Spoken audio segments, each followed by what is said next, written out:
Thanks. You know, that article's accurate.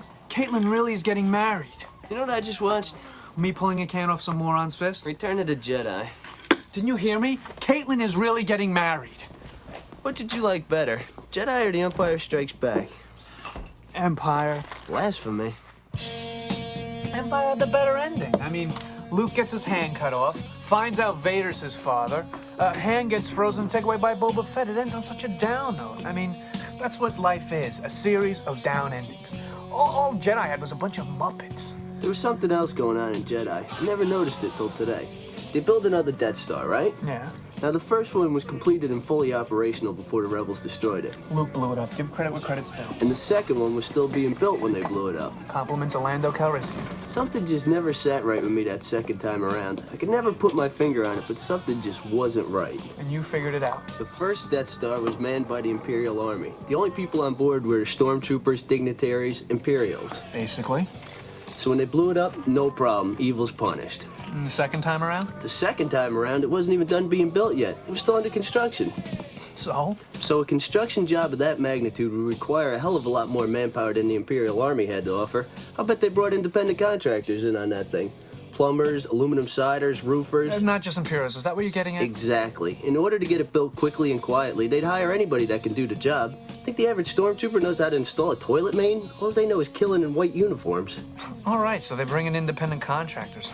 Why are you so upset at its destruction? All those innocent contractors brought in to do the job were killed. Casualties of a war they had nothing to do with.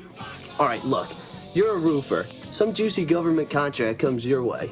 You got a wife and kids, the two-story in suburbia. This is a government contract, which means all sorts of benefits. Along come these left-wing militants and blast everything within a 3-mile radius with their lasers.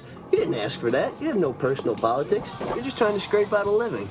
Excuse me, I don't mean to interrupt, but what are you talking about? The ending of Return of the Jedi. My friend here is trying to convince me that any independent contractors who were working on the uncompleted Death Star were innocent victims when they was destroyed by the rebels. Well, I'm a contractor myself. I'm a roofer. Done and ready home improvements. And speaking as a roofer, I can tell you a roofer's personal politics comes into play heavily when choosing jobs. Like when? 3 weeks ago, I was offered a job up in the hills. Beautiful house, tons of property, a simple reshingling job. They told me if I could finish it in 1 day, I would double my price.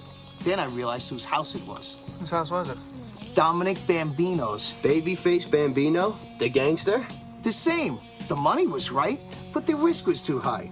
I knew who he was, and based on that, I turned the job over to a friend of mine. Based on personal politics. Right, and the next week, the Foresi family put a hit on Babyface's house. My friend was shot and killed. Didn't even finish reshingling. No way. I'm alive because I knew the risk involved in that particular client. My friend wasn't so lucky. Any contractor working on that Death Star knew the risk involved. If they got killed, it's their own fault. A roofer listens to this, not his wallet.